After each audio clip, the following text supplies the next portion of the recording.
Ladies and gentlemen, a very good morning to all of you. I thank you for taking the time to come for this event. For those of you who don't know me, my name is Gaurav Kyal. I'm a second-year student in the class of 2013, and currently I'm serving as the president of the South Asian Business Association. And it gives me immense pleasure today to introduce our very special guest, Mrs. Indra Nooyi. Mrs. Nooyi is the chairman and CEO of PepsiCo and has directed the company's global strategy for more than a decade. She led PepsiCo's restructuring, including the divestiture of its restaurants into the successful Yum brand, the acquisition of Tropicana and the Pepsi bottlers, the merger with Quaker Oats, and the acquisition of Russian dairy and juice company Wimbledon, which was the largest acquisition in the history of PepsiCo.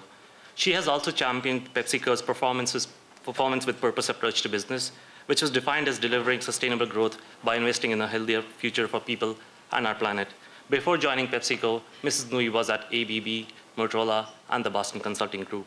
She was ranked as the most powerful woman in business by the Fortune magazine for 5 consecutive years, from 2006 to 2010.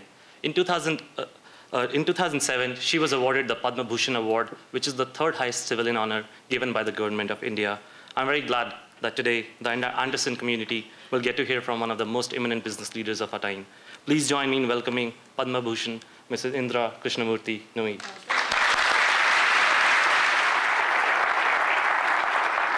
Well, thank you, Gaurav, and thank you everyone for being here. And Indra and I would like to invite everyone who's in the back to come here in the front.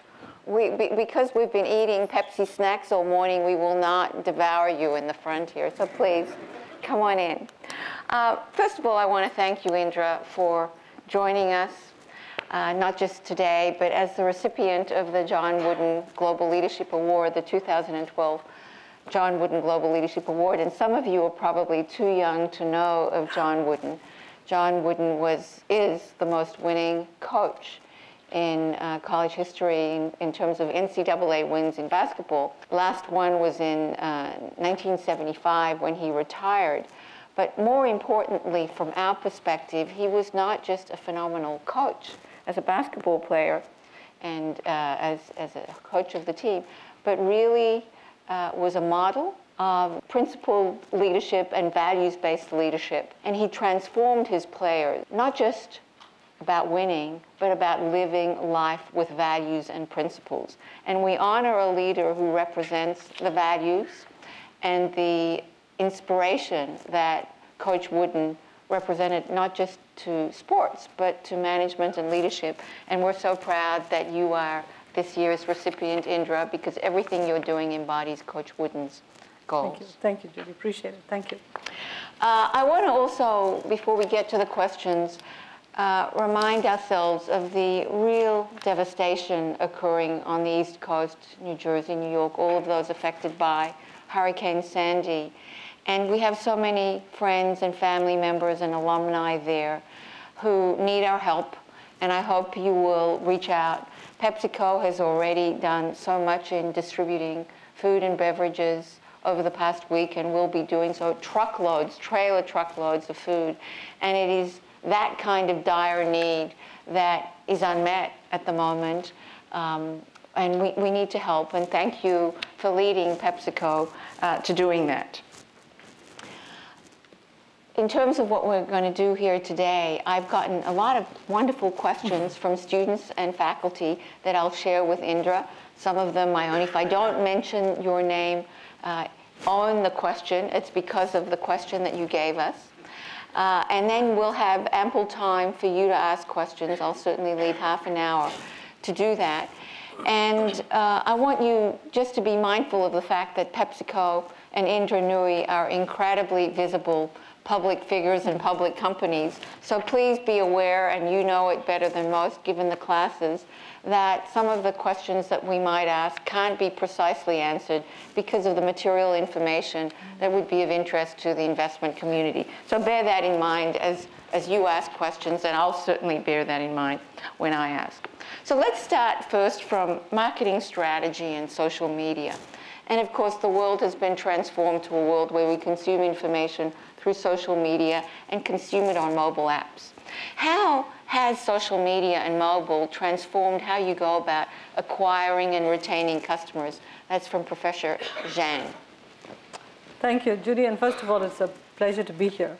Brian Cornell, where's Brian? Brian, where are you? So you want to come up front here, Brian? Brian is one of the alumnus of UCLA, and he runs the largest piece of PepsiCo, and the most profitable, the largest piece, the Frito-Lay business in the Americas. And Brian has his office next door to mine. He used to run Sam's Club. I held a gun to his head and he came to PepsiCo. But Brian reminds me of UCLA every day. And Brian is probably one of the best products of UCLA. So I have great respect for this institution. And thank you for the gift of Brian to PepsiCo.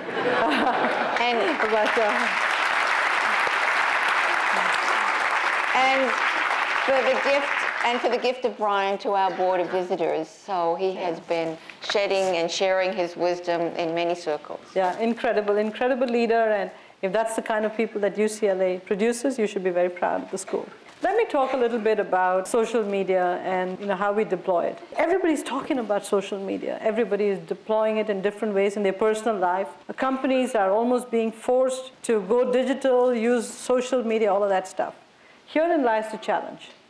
The challenge is that companies are run by boomers and Gen Xers, and social media is a Gen Y phenomenon. So we have the first problem in that we have leaders in companies, in all companies, okay, who are terrified about how the world is changing around us because all of a sudden knowledge is democratized excessively.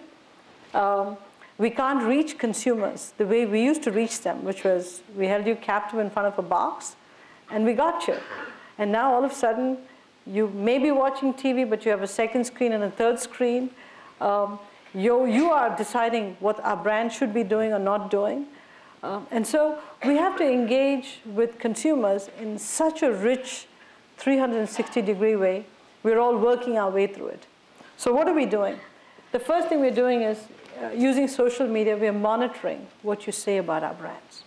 So to give you an example, in Gatorade, we have something called Gatorade Mission Control. So if you go to the Gatorade office in Chicago, there's a room with multiple screens, and we have people who are sitting in front of those screens 24 hours a day, 7 days a week. They're monitoring the talk about Gatorade and sports nutrition all the time. And if there's any miscommunication or wrong information about our brand, they go in and intervene and say, what you said about Gatorade was not accurate. Okay, and they provide the scientific background. So the first thing we do is we monitor all the language and all the chatter that goes on in social media about our brands, about our business. The second thing we do is we facilitate. What do we mean by facilitate? We provide a forum and tools that gives people an opportunity to talk about our brands and our business. So Pepsi Pulse, I don't know if any of you have had a chance to go on the Pepsi website. It's trending constantly, stuff that's cool and what's being talked about around the world. So we provide that forum so you can go in there and have your own conversation about trends in the world and what you think should matter around the world. So we use social media as a facilitating device. And the third thing we do is we actually participate in the dialogue through social media. For example, earlier this year we had Twitter concerts. Katy Perry, there was a Twitter concert. I don't know if any of you are Katy Perry fans, but there was a Twitter concert on social media.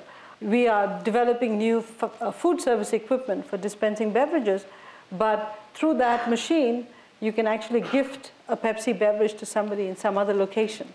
Okay, so here's an interesting way where through your iPhone, you can actually go on this device and using some social media, you can gift a Pepsi to somebody in some location, anywhere in the country where there is another machine of that like available.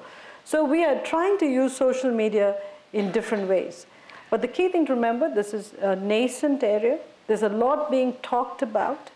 The return on investment of this particular area is not yet clear. But all of us are spreading our knowledge base, our sort of tentacles wide. And we're trying to learn as we go along.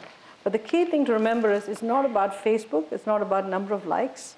That's not social media. Social media is way beyond Facebook. And we have to think about how to get consumers into PepsiCo. How do we get them to engage with PepsiCo in a much more deep and meaningful way? And then figure out a way to spread that message out instantly using social media. So we're learning as we go along.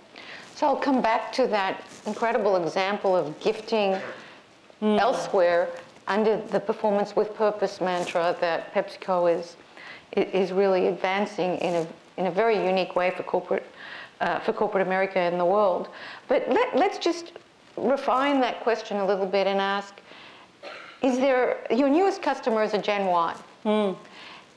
And they, of course, were born with an iPad or a mobile device right out of the womb. Is there something different about how you're going to reach them? We have to reach them differently, because the first question we have to ask ourselves, take brands that we have. A lot of our brands appeal to Gen Xers and Boomers. But what we'd like to do is talk to the Gen Xers and Boomers, but also bring the new Gen Yers into the fold.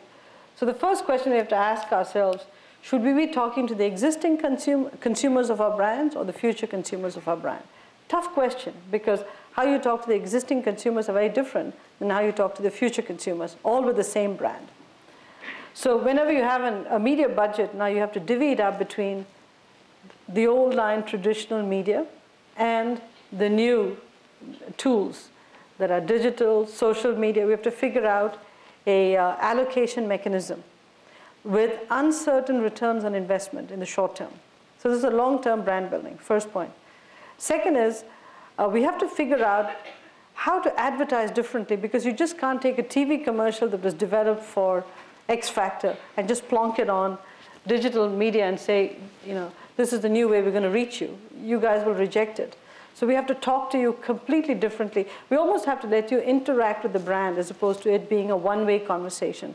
So what we're learning to do is hire new people, allow them to experiment, allow them to experiment in ways that says you don't have to adhere to the old rules that existed in PepsiCo, which is all difficult for us. As I said, when you have boomers and Gen Xers running the company, and you actually think they're sort of cowboys, because they want to do things that are so alien to what we were brought up with. Right. At the same time, we're allowing a lot of the young people to experiment with new ways to reach consumers. The thing that's interesting and we're finding is even Gen Xers and boomers are now using social media a lot more. And even older people of my generation now get recommendations from people of their cohort group through social media before they even shop. So what was originally thought of as a Gen Y phenomenon is quickly becoming a Gen X and a boomer phenomenon, because especially as boomers retire and they have more time on their hands, they're now becoming prolific users of social media. So we have to learn to talk to them using different cues, but using social media as the common vehicle. It's all new territory. I don't believe any company has gotten it right, but we're all experimenting and learning as we go along how to do sort of a 360-degree activation. You can't give up one media or the other. You're going to have to do it all for a while. You mentioned, and this is something that is a theme that corporate leaders grapple with. You talked about the short term versus the long term. Brands are long term. Brand managers often operate in the short term and are rewarded for the short term. The investment community is short term, and yet you're reinventing the brand for the long term, the company for the long term. How do you deal with those differences and those tensions? Difficult, very difficult. Question is, what is short term? Okay, I'm always struck when I go to China, when they talk about a quarter, they're talking about 25 years. Okay, then I come here, we're talking about 25% of 1 year, right? I was talking to a financial reporter the other day. We're just having a quiet conversation. He was saying the notion of short term has changed. It used to be 3 years was short term. Then it became 1 year was short term. Then it became 1 quarter was short term. And now traders would say, I had a bad morning. Okay? Had a bad morning. Who cares, all right? So the fact of the matter is the definition of short term has changed. Stocks, which used to be something you bought and put in your portfolio for a pension fund, is now your short-term money-making device, because advanced computer trading has allowed you to make money on the margin in nanoseconds. And remember, a company's stock price is set by the marginal trader. Okay, we have 1.6 billion shares outstanding. In any one day, we might trade 5 to 7 million shares. The entire market value of the company is set by this marginal trader, not by the core group, which may never trade. And so the short-term trader decides how well you're doing. So as CEOs, we have to learn to manage the short-term and the long-term. But let me just say something about short-term versus long-term. If you manage the company only for the short-term, okay, there will be a disaster, because you will run the company too hard, and at some point you're going to have to crash the company before you come back again and run it very hard. It's like running a race in a NASCAR race. You can run about 20 laps. You've got to stop and refuel. Okay. On the other hand, if you run a steady pace, you can get more laps out of the car. Now, we're not in a race. We are not in a race. We are in a long-term, sustainable, enterprise-building business. If it's a race, it's a different phenomenon. So I'd say that this conundrum between short-term and long-term management is a real challenge. And I'd go so far as to say, if we don't, as an industry, as economic enterprises in the United States, take a pragmatic view of this and say, companies cannot run for a quarter. Companies have to think of duration and level, not just level. Okay? If you think about duration and level, you would run the company differently than if it was just the level. And boards of directors have to get more courageous, CEOs have to get more courageous, and that has to be the next wave. And that has to be the next wave if we have to keep the great American companies great and functioning that way well into the future. It's a very, very important message. Thank you.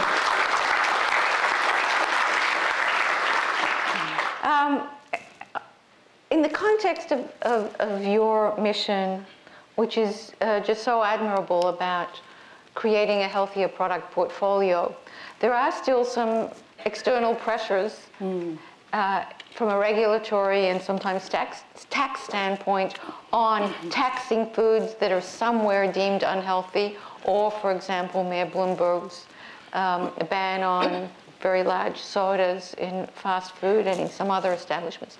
How do you respond to that, and would you propose an alternative there? They're trying to address a basic problem of obesity. Okay? That's what they're trying to address. But what they're trying to do is address it by looking at a little piece of the problem as opposed to the problem itself. And if you're going to address obesity, address it holistically. Let me tell you what we're doing and then what we're doing as an industry. What we're doing is we said, okay, our products were for bringing fun into people's lives. In 1997, we said, we have to diversify. Let's have a series of products that are fun for you, better for you, and good for you. What do I mean? Pepsi, Lay's, Mountain Dew, all fun for you. Better for you are Diet Pepsi, Baked Lay's, Diet Mountain Dew, Diet Sierra Mist. And good for you, Naked Juice, Tropicana, Quaker, Gatorade for athletes. Remember, Gatorade is for athletes who are in active thirst, not for somebody watching TV of somebody in a sports occasion. We have to be very careful. That's what Gatorade is for, okay? So that's the portfolio we have. But why do I think we can be part of the solution? Companies like PepsiCo said, let's take our fun-for-you products and make them more permissible. So we started to reduce the sugar levels in sodas. We started to eliminated trans fats. We're reducing sodium levels in all our snacks. We don't advertise it because the minute I tell you that we've reduced the sodium levels, you'll say, oh, I can taste the difference. But as long as we don't tell you, you'll never know the difference, okay? So we're nudging behavior into the right way. We dial up the better for you products, offer you more great tasting zero-calorie products. And then we make good for you products aspirational. Okay? In the past, I always joke with my team, we'd have Britney Spears on Pepsi, then we'd have an old lady in a doctor's shop advertising Tropicana. Why? Why can't Britney Spears say, I start my day with Tropicana and sort of dance to Tropicana also, as opposed to just Pepsi, So how do you make good for you products more aspirational? So that's what we're doing. So industries and companies can be solution to issues, we can actually do it better. So we formed the Healthy Weight Commitment Foundation as an industry, and we said we would take out calories from our diets, from what we offer to consumers. And we've been incredibly successful. But we're doing it in a way that's sensible, that will last, that's sustainable. And if governments would work in public-private partnerships with companies, I think it'll be a much better solution than trying to get some point solutions which will never address the problem holistically. So that brings us to performance with purpose. What are the metrics that you use to judge the success of performance with purpose? Do you use community-based nutritional or environmental metrics? Or is a measure of success also the extent to which the brands sell better because of the positive image? So we've been very clear. So let me step back a little bit and explain performance with purpose, because it's very important we all understand what it is. Performance with purpose came about because we started off, when I became CEO, I said, we wanted to create a sustainable enterprise. Remember I talked to you about level and duration? I wanted to make sure as a company we delivered performance, but we delivered it at a level that made it sustainable for a long time, okay? Again, when we talk about level, over any 3-year period, this company should be delivering a good earnings growth, good cash flow, a good return to shareholders. And we wanted to make sure the level and the duration was forever. What shouldn't happen is the company performs a certain way, and then certain forces come in, and we have to redo the entire business model. So how do we develop a sustainable enterprise as PepsiCo? The first thing, we looked at the consumer trends out there. We looked at the aging population in developed markets.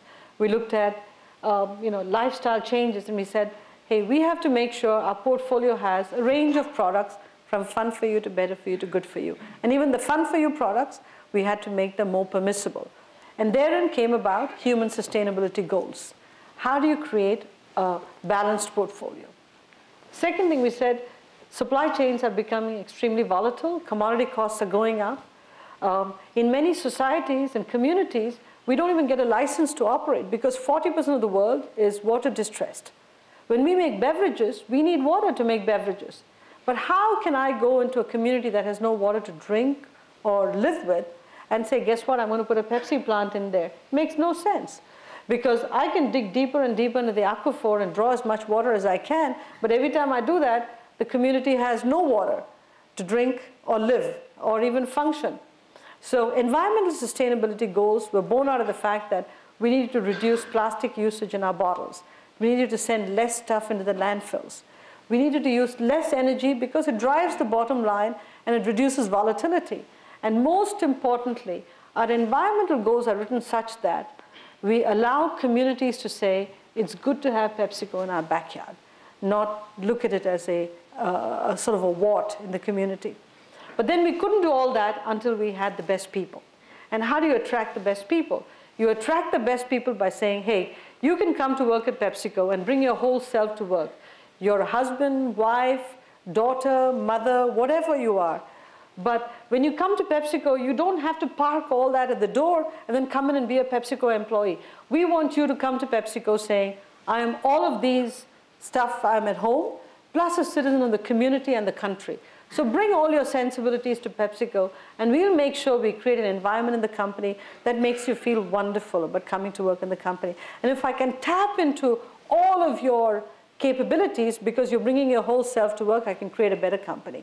So the combination of these three is what created the sustainable enterprise for us, which will then deliver performance. And the combination of these three sustainability planks, human, environmental, and talent sustainability, is our purpose.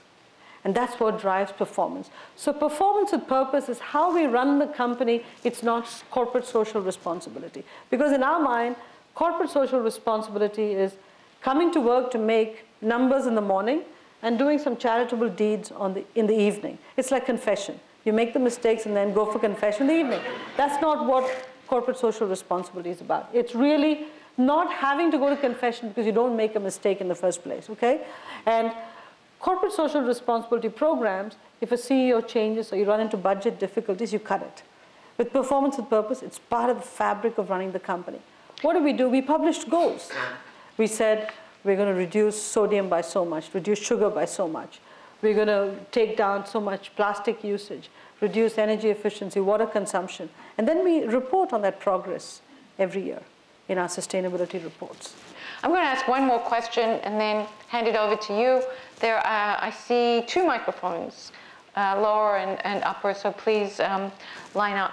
So one of the issues, I think, for a company that has such laudable goals is how much ROI you constantly have to demonstrate to shareholders. And the question is whether some of your philanthropic activities like Pepsi Refresh, I don't know how many of you remember the 2010 Super Bowl.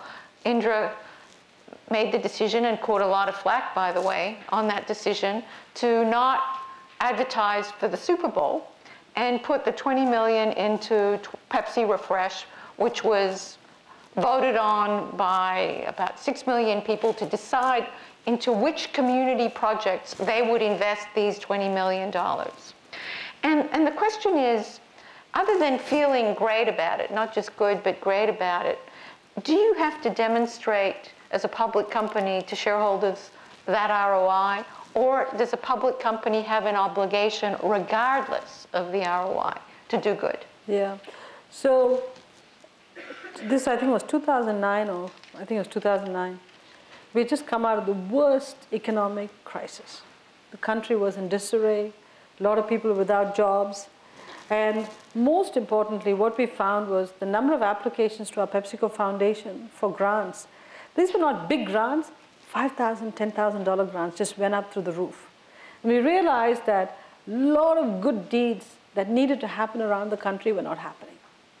At that time, we made a decision which I still stand by. So I have no regrets that instead of advertising in the Super Bowl, which we always do, just for brand Pepsi, Doritos was still on Super Bowl, everything else was on Super Bowl. You know, Super Bowl is the most expensive venue to advertise, but you get a lot of viewership. That 1 year, we would take the brand Pepsi advertising budget for the Super Bowl and instead give it as refresh grants. So people could apply for grants, and if other people voted on it and thought it was a noble cause, we gave you the grant. It could be anywhere from $5,000 to $100,000. And I think there were $2,500 grants, maybe 10, 5,000, about 5. And we'd give these out every month, okay, based on the voting patterns. And phenomenal grants. I'll tell you one story, which sort of the first grant that was given out. I still remember this because the team came to visit me. There was a girl in Florida or Iowa, I don't remember which town, so I may be getting this wrong, had a sister who had Down syndrome. And she always wanted to be a cheerleader. But you know all about cheerleading. And her sister could never be a cheerleader, yet she was a cheerleader. And she decided she was going to start a national movement for people with disabilities to be cheerleaders. Okay? She did it in her little town, but she wanted to scale it up in the country. And the whole cost of the scale-up was $10,000, and she couldn't raise it. So she applied for a Pepsi Refresh grant, and she got it. And she scaled it up. It's now one of the most successful cheerleading programs for people with disabilities. I thought it was a fabulous way for Pepsi to say, we always lead pop culture. Pepsi is always a sort of a timely brand, not a timeless brand. We were a timely brand that always led pop culture. And Pepsi Refresh was our way of saying, society is hurting, this is what we should do. Now we took flack and said, hey, when you go on the Super Bowl, sales has to go up. Guess what? In a down economy where people were economizing, it wouldn't have mattered had we advertised in the Super Bowl, sales wouldn't have gone up. There were consumer trends going one way and consumers' budgets were going the same way, which was down. But at the end of the day, people are not going to accept those kinds of logical arguments. They're going to say, had you advertised in the Super Bowl, sales would have gone up. But that's what courageous leadership means. You know, sometimes you've just got to do what feels right. And of course you'll take flack, but at the end of the day, there's a great John Wooden statement that says, worry about your character and reputation later. Reputation is what people choose to write about you. Character is who you are. I think at that point we made the trade-off and said character is more important than the reputation at that point. So, questions from the audience. sir, if you don't mind introducing yourself. Hi, my name is Ronnie C. Wright, and my focus is neuroeconomics. And I applaud you for your focus on sustainability. And that's at the heart of my question. Has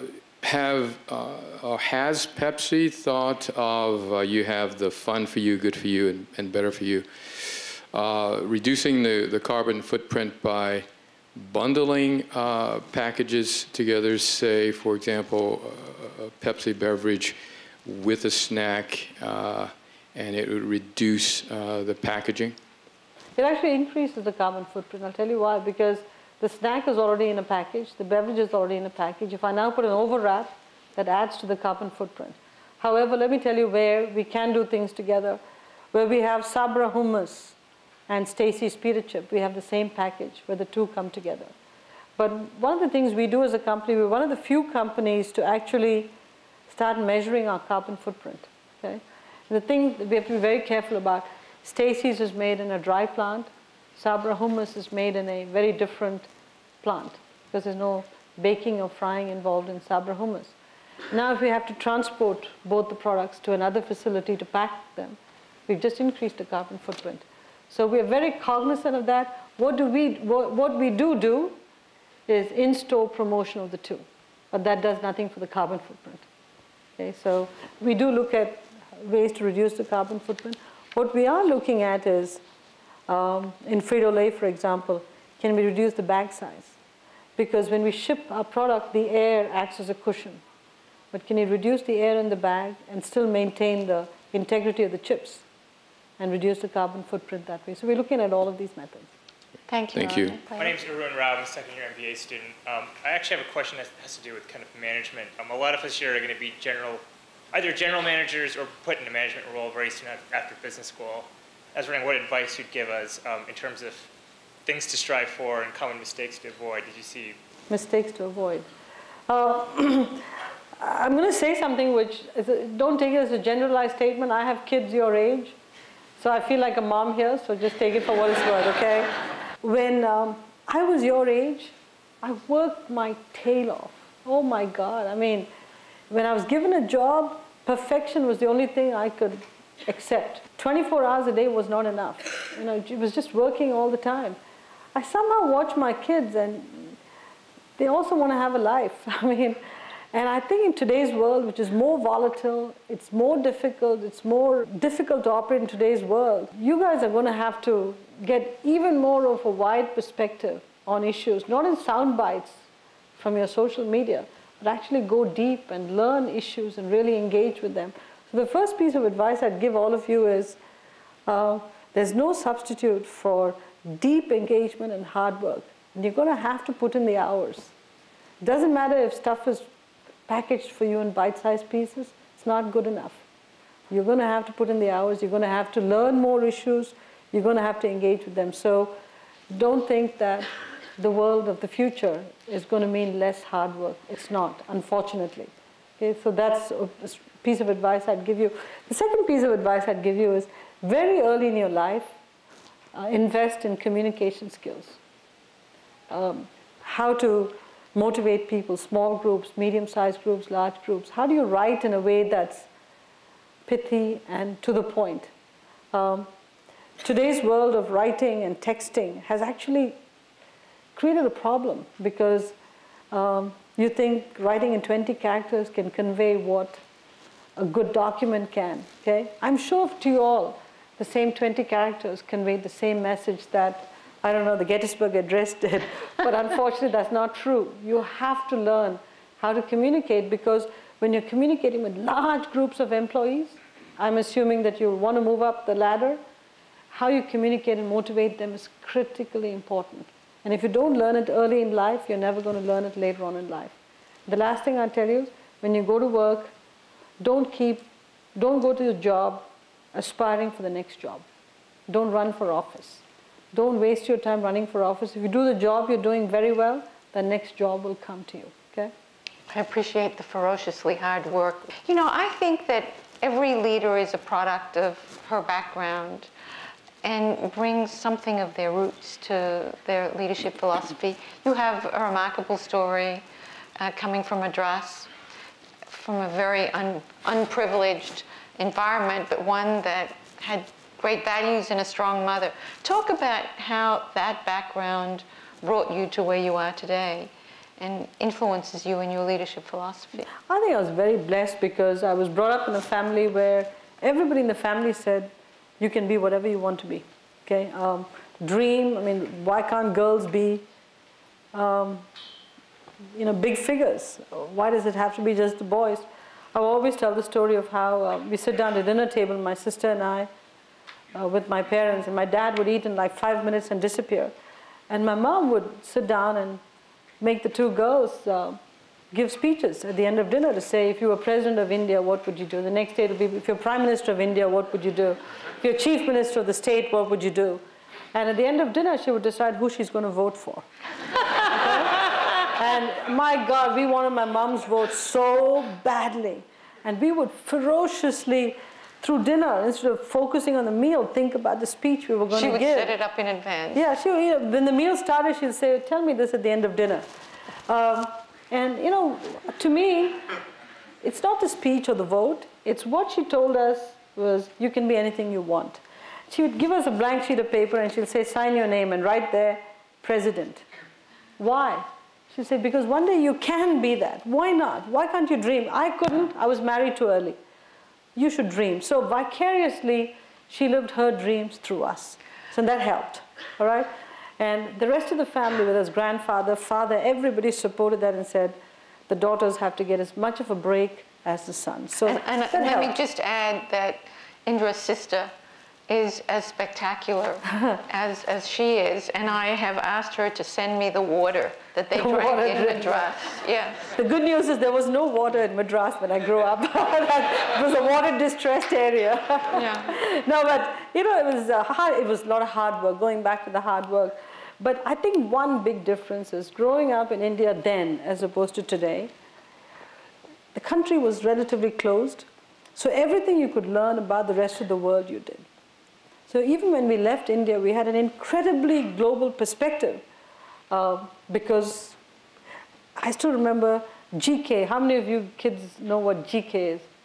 General knowledge questions. Every week there was 1 3 or 4 hours slot where the grandfather would sit with the GK book and he'd say, today we're going to do pages 1 through 50. And if you didn't know it, you got wrapped. So you better study your GK questions. You knew the capital of every country in the world. You knew the flag. You knew the language. You knew the currency. Today, what happened to those kids? They don't want to know anything about anything, all right? They don't know. I mean, I'm sorry. Maybe you all do. But many kids don't know the languages, the currencies. But it's not knowing the languages and currencies. You can Google it. You developed a global perspective. You devoured the news. I used to go to the US Embassy Library, the British Council, the Alliance Française, the Max Muller Bhavan. You just studied languages. You devoured everything because you were in a country which was not powerful, and therefore you wanted to learn the world. I come here and I say one of the big issues we have is we are in a country that's so powerful, that's so big, you don't need to know the rest of the world, or you didn't need to know the rest of the world. Now we have to. We didn't need to know the rest of the world, so perhaps we grew up a little bit more insular. And so many of the leaders we developed for CEO positions, if you only grew up in the US, you have less of a global perspective than if you grew up in Asia or a smaller country. And so what we're having to do now is develop people for this global perspective. So in a way, I'd say, even though I came with the disadvantage of not having grown up in this system, I came with the global perspective. I came with an emerging markets perspective. I came in here saying, hey, business has to and can be done in different ways. And it was easier for me to assimilate this model and bring the two together.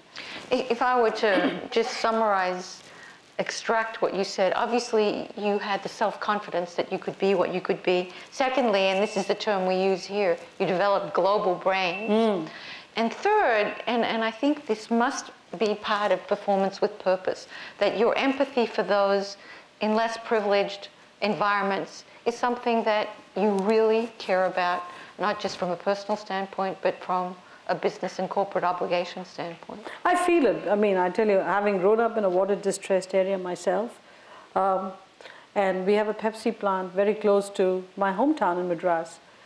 And I always worry about the water situation in that town and whether the Pepsi plant is putting the right amount of water back or has the right amount of recycling and water conservation efforts, because the town is still water distressed many months of the year. So now when we build any plant, we make sure we have an environmental sustainability checklist to make sure we're doing all the right things to deal with water. So I think when it comes to issues such as portfolio transformation, environmental sustainability, talent sustainability, it is not a head and a hands issue. It's head, heart, and hands. And anything that you feel deeply, you can courageously make the change. If you don't feel it deeply, it's a shallow commitment, and you can change based on the press that's being written about you. My name is Simon Ha. I'm a second-year MBA. And I wanted to ask you, besides the main product lineup for Pepsi, if you see kind of a trend moving away from carbonated soft drinks a little bit, what is Pepsi doing to kind of address that? Are they looking at kind of interesting new products in an emerging market, or different types of food and beverage drinks that are kind of popping up? It's a good question. So let me tell you, the liquid refreshment beverage business, which is all beverages, carbonated, non-carbonated, bottled water, that's still growing. So it's a big market. So there are a couple of three things we're doing. The first thing is we are playing in the entire LRB space, liquid refreshment beverage market. That's still growing. We have a very diversified portfolio. We play in teas, coffee, sports drinks, energy drinks, carbonated soft drinks, water, enhanced hydration. We play in everything. And there's no question that consumer trends are making it go in a way that we don't like. Why is that the case? Let me take it apart. There are three things about carbonated soft drinks that make it fun. One is the caffeine. Many carbonated soft drinks have caffeine. It's a great, small dose of caffeine. People love it. People love bubbles, especially in the United States. People love bubbles, okay? So two of the three work great. They love the taste of cola, which is great. They love the taste of dew or lemon, lime, orange. What do they have a trepidation about? It's sugar. And they have the trepidation about the level of sugar, and some people have some reservations about consuming artificial sweeteners. Okay? So what we have to do is address these two issues, okay, in a way that makes sense. So we invested heavily in R&D to discover or to go search for a zero-calorie natural sweetener, a zero-calorie natural sweetener. So the product that did bubble up was stevia. Stevia had been around for a while, but unfortunately, stevia in carbonated soft drinks does not work too well. Okay, so therein, you see, all good intentions go all right, but we didn't stop. We kept searching. We kept looking for what other natural sweeteners are out there that could be a zero-calorie sweetener that could work in carbonated soft drinks.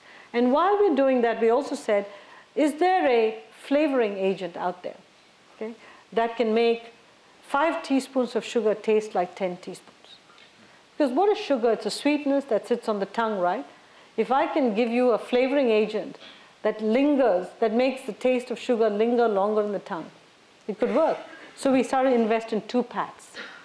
Make sugar at a lower level taste like it's at a higher level, and then invest in natural zero-calorie sweeteners. The good news is all of the big R&D investments we made are beginning to pay off.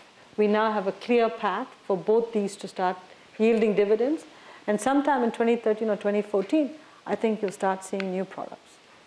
So it's a fascinating field. Thank you. And I'm going to ask the last question to be short because we're getting up against the witching hour of classes here. Thank you for coming. My name's Angela, second-year MBA student here. So we studied a lot of cases about the competition between Pepsi and Coke. And as the consumer has evolved, the market has evolved, how do you view the competition now of the two companies has evolved? Which company again?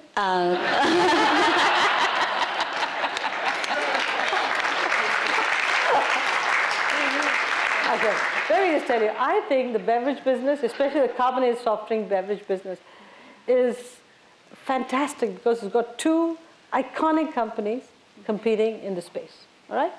So I'm going to leave some generalized practical business lessons for you guys, all right? First, in any industry that you look at, any industry sector, any business sector you look at, okay, two companies competing the exact same way doesn't happen. You'll have one company competing one way, another company competing another way. And there's a great Darwinian statement which says, no two species can successfully coexist, making their living the exact same way. So we compete on a very different basis. Okay? And even the beverage space in the US, we're a full-line beverage company, okay, as opposed to just a carbonated soft drink company. So we compete very differently. Second, the core brand of Pepsi versus Coke, fundamentally different. And the way to describe is, Coke is a timeless brand. We are a timely brand. You know, we write the rules of pop culture. If you go back, you guys are too young to remember. Judy, you and I remember Pepsi, Pepsi generation, all right? We defined the Pepsi generation, right? The first African American in a commercial in the United States wasn't a Pepsi commercial. Just the civil rights movement happened. People like Michael Jackson, Britney Spears, Madonna, all made their fame appearing in Pepsi commercials. So if you go to Los Angeles to the music artists or to the producers, they'll say, if that person can appear in a Pepsi commercial, they'll have their future made. So we wrote the rules for pop culture, for music. You know, we did all that stuff. So we were an edgy brand. So we've sort of, we live for the now, we live for the excitement. One is, you know, you open happiness and you're quite happy about it, okay? So one is a happy with status quo, kumbaya. One is, let's make the world a better place, let's go for the future. So I think we are very different brands, and we are both very exciting brands in a space that is an exciting and evolving space. So I would look at these industries and say, fierce competitors, two very different companies, but by learning about these two companies, you learn a lot about competition, learn about marketing, advertising, brand positioning, how to ferociously compete for a fairly small pie. You know, that's what you learn. So enjoy yourself while you're in business. Thank you, Angela. Last question. Last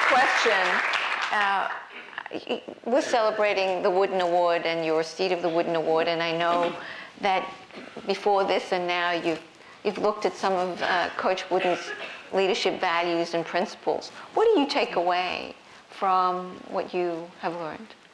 You know, it's interesting. I'd heard about Coach Wooden, but I'd never read all the books that were written by him, about him, around him. People who picked up the Woodenisms and written incredible books about him.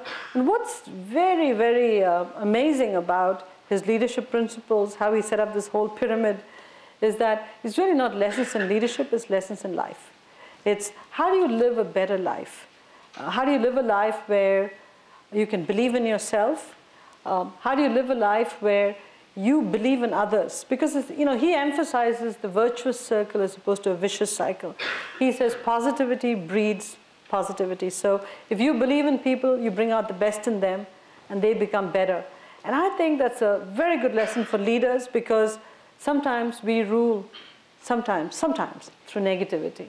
You know, we take out the stick. And he says, emphasize the carrot over the stick, emphasize the team, believe in others.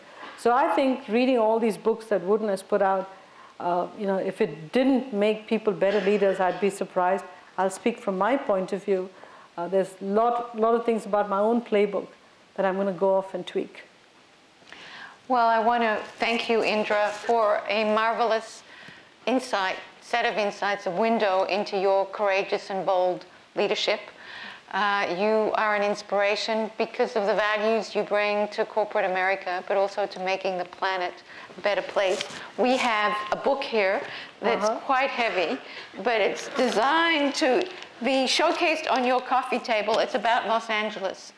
We want you back. Oh, great. I look forward to coming back. So thank you so much. Thank you. Thank you very much. Thank you very much.